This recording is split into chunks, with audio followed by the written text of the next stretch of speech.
मैं सबसे पहले धन्यवाद देना चाहता हूं एपीएन न्यूज़ चैनल और बालाजी फाउंडेशन को कि आज का इस कॉन्क्लेव का उन्होंने ऑर्गेनाइज किया है।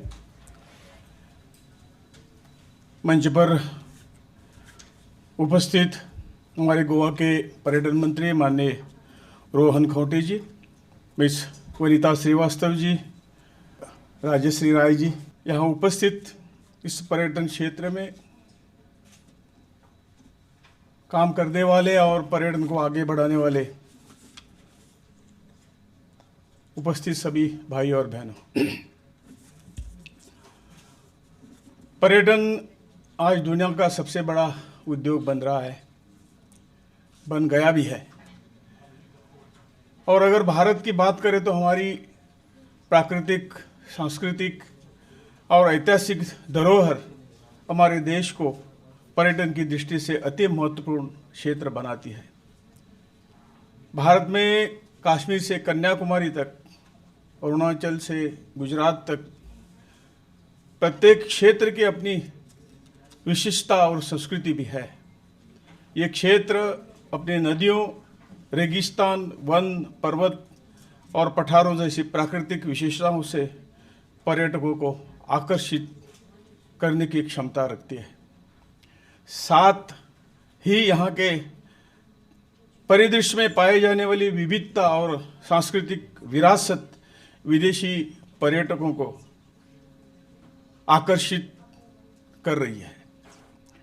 पिछले 2 साल में कोविड महामारी के चलते दुनिया में पर्यटन बुरी तरह से प्रभावित रहा और भारत में भी इसका व्यापक असर हम सबको देखने को मिला। उससे पहले की बात करें तो world travel and tourism council 2018 की रिपोर्ट में भारत को पर्यटन में मामले में विश्व में 3रा स्थान मिला है। इस रिपोर्ट में 185 देशों के पिछले 7 वर्षों यानी 2011 से 2017 के प्रदर्शन पर शोध किया गया था। वर्ष 2017 में पर्यटन से भारत ने लगभग $23 अरब का राजस्व अर्जित किया, जिसे 2023 तक $100 अरब करने का लक्ष्य रखा गया है। यह फ्रांस और स्पेन की तुलना में अधिक है।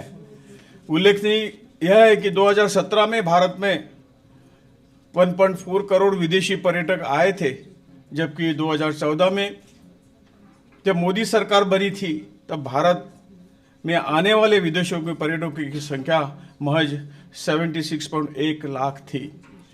इस लिहाज से भारत में पर्यटन के मोर्चे पर 14% वार्षिक वृद्धि दर्ज की गई, जो वैश्विक औसत 6.8% और एशियाई औसत 5.7% से काफ़ी अधिक है। सकल घरेलू उत्पादन में पर्यटन का योगदान 7% रहा है।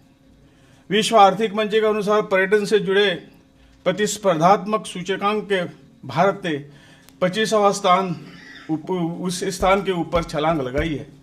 इसका श्रेय सरकार के उन प्रयासों को जाता है जिनके कारण भारत में विदेशी और घरेलू यात्रियों की संख्या बहुत बढ़ गई है।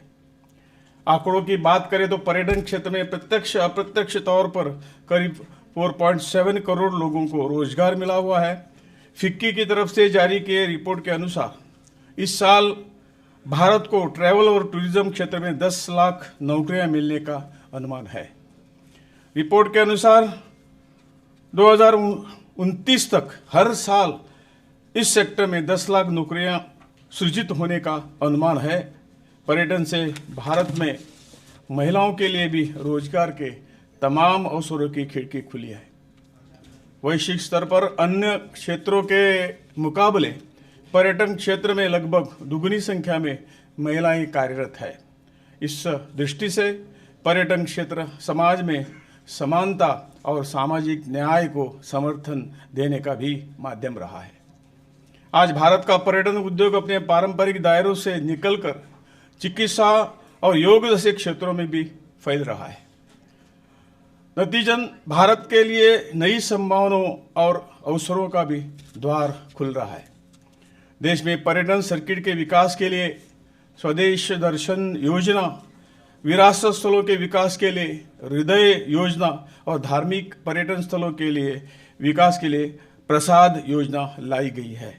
इसके अलावा पर्यटन स्थलों पर रोपवे के निर्माण और रेलवे स्टेशनों पर लॉजिस्टिक पार्कों का आसपास की वाणिज्यिक भूमि के विकास पर बल दिया गया है।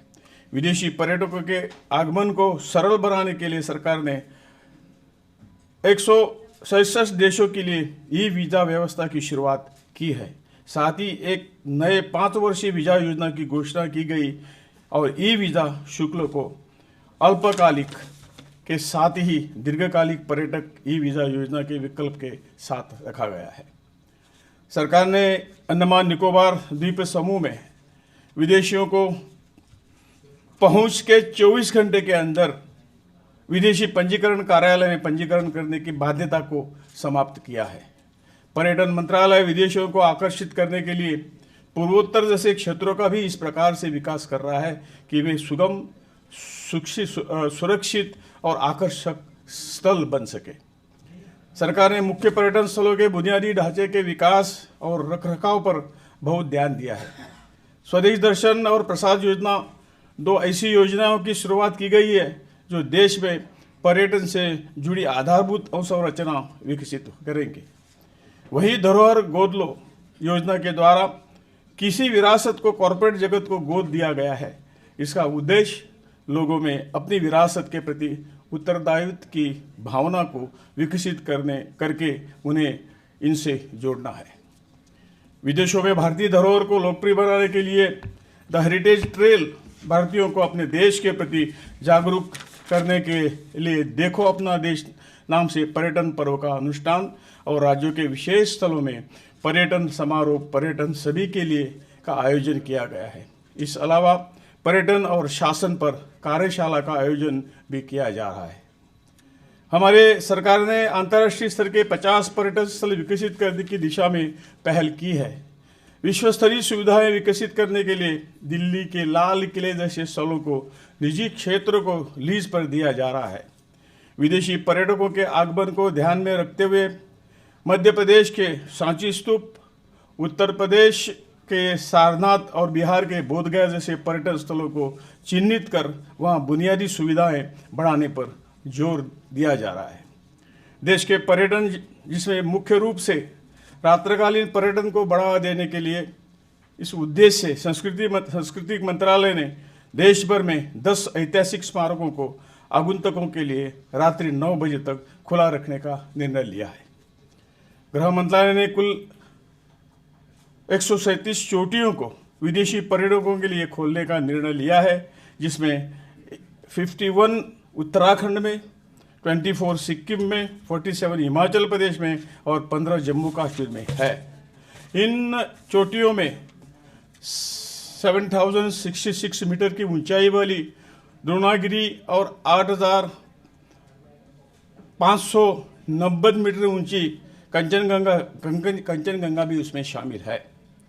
तो हम कह सकते हैं कि सरकार के प्रयास लंगड़ा रही है और पर्यटन विदेशी और घरेलू दोनों ही लगातार नई ऊंचाइयां छू रही है, लेकिन अब भी बहुत कुछ करने की ज़रूरत है और हमारी सरकार, हमारा मंत्रालय इसके लिए प्रयत्नरत है। मैं सबको अपील करता हूँ कि सरकार अकेली ही आपके सहयोग के बिना कुछ कर नहीं पाएंगी और हम चाहते ही आपका सहयोग भी इसमें मिले ताकि देश का पर्यटन को लेकर हमारा देश आगे बढ़े। इन्हीं शब्दों के साथ फिर एक बार मैं APN news and Balaji foundation को इस कॉन्क्लेव के आयोजन के लिए धन्यवाद देता हूँ। मेरे 2 शब्द पूरे करता हूँ। भारत माता की जय।